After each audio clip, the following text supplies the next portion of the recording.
নমস্কার বন্ধুরা, আমি সুপ্রিয়া। আশা ভিলেজ কিচেনের পক্ষ থেকে সকলকে জানাই স্বাগত। চলে এসেছি আজ আবারও একটি নতুন রেসিপি নিয়ে আপনাদের সাথে শেয়ার করতে।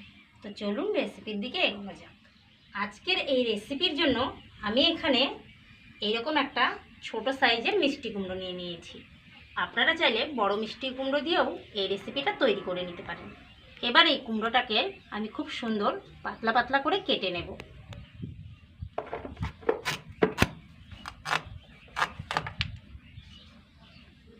দেখুন বন্ধুরা, কতটা সুন্দর কালার, এত সুন্দর মিষ্টি কুমড়োটা কি বলবো।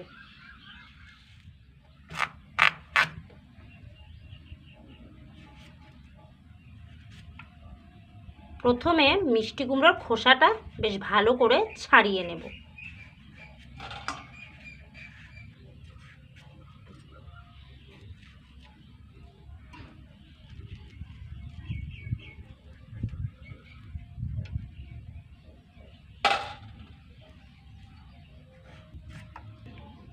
এই মিষ্টি কুমড়ো খুব ছোট ছোটই হয়, ছোট হলেও দেখতেই পেলেন কালারটা কত সুন্দর, আর এত সুন্দরভাবে এটা সিদ্ধ হয় একেবারে গলে যায়।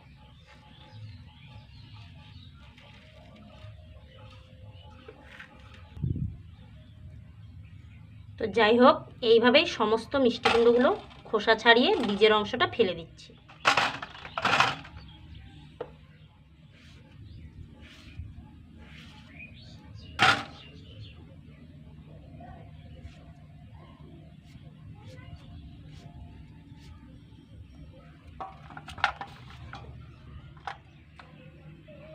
এইভাবেই সমস্ত কুমড়োগুলো একদম পাতলা পাতলা করে কেটে নেব।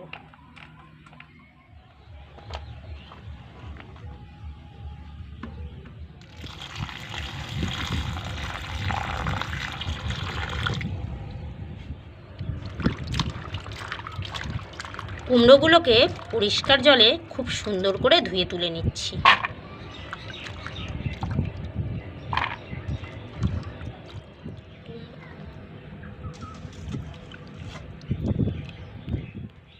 আজকের এই রেসিপির জন্য আমি এইরকম একটা কাতলা মাছের মাথা নিয়ে নিয়েছি। এবার এই মাথাটাকে পরিষ্কার করে কেটে ধুয়ে নেব।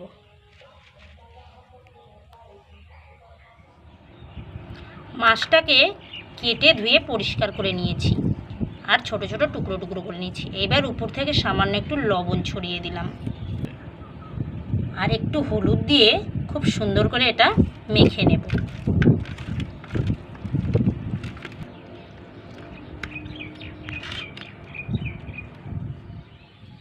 সব কিছুই আমার রেডি করে নেওয়া হয়ে গেছে, আর এদিকে উনুনটাও জ্বালিয়ে নিয়েছি। এইবার কড়াইটা বসিয়ে রান্নার দিকে এগিয়ে যাব।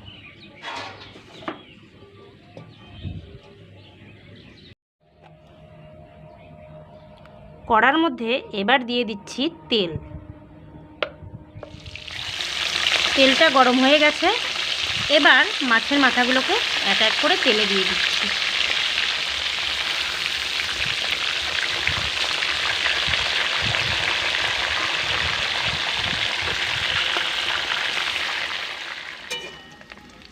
দেখুন, মাছের মাথাটাকে আমি বেশ কড়া করেই ভেজে তুলে নিচ্ছি।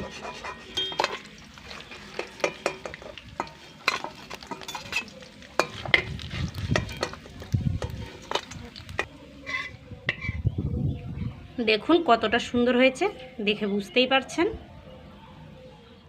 মাছ ভাজা ওই তেলের মধ্যেই ফোড়ন হিসাবে দিয়ে দিলাম হাফ চামচ জিরে, আর দিয়ে দিচ্ছি দুটো তেজপাতা, দুটো শুকনো লঙ্কা। এবার দিয়ে দিচ্ছি 8-10টা কাঁচা লঙ্কা। এবার লঙ্কাগুলোকে হালকা একটু লাল লাল করে ভেজে নেব। লঙ্কাটা ভাজা হয়ে গেছে, এবার কেটে রাখা কুমড়োগুলো দিয়ে দিলাম।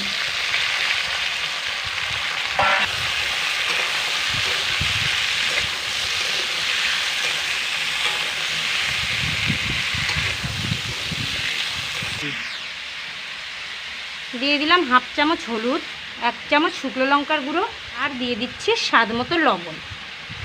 সমস্তটা খুব সুন্দর করে নাড়াচাড়া করে মিশিয়ে নিচ্ছি।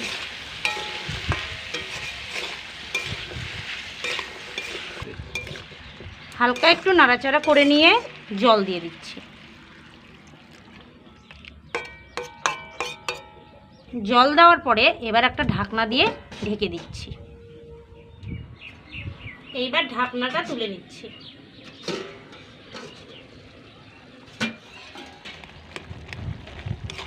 দেখুন কতটা সুন্দর সিদ্ধ হয়ে গেছে। এখন আমি এর মধ্যে কতগুলো মশলা দিয়ে দেব। দিয়ে দিচ্ছি 2 চামচ আদা বাটা, 2 চামচ জিরে বাটা। সমস্তটাই বেশ ভালো করে মিশিয়ে নেব আর এইভাবে খুন্তি দিয়ে চাপ দিয়ে দিয়ে ভেঙে দেব।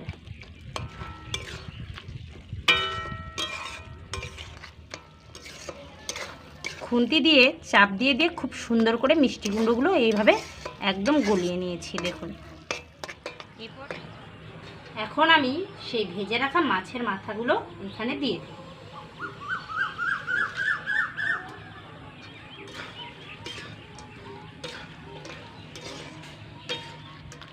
এবার সুন্দর করে এগুলোকে খুন্তি দিয়ে মিশিয়ে নিচ্ছি।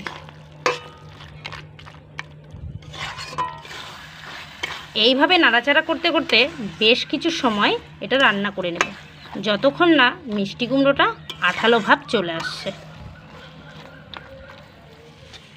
এ পর্যায়ে এসে খুব সুন্দরভাবে কিন্তু কড়া থেকে ছেড়ে দিচ্ছি, অনেকটাই দলা পেকে আসছে, এতটাই আঠালো হয়েছে। এখন আমি এর মধ্যে দিয়ে দেব মশলা।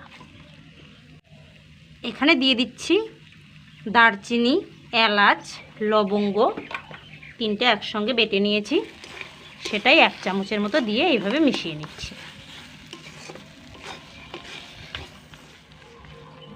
মশলাটা দেওয়ার পরে 2-1 মিনিট রান্না করে নিয়েছি।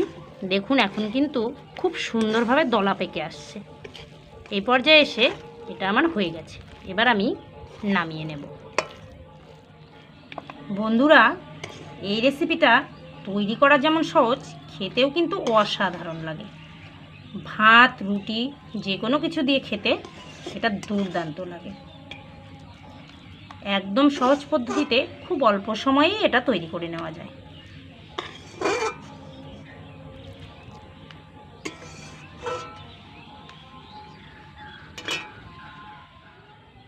দেখতেই পেলেন রেসিপিটা কত সহজ, আর খেতেও কিন্তু দুর্দান্ত লাগে।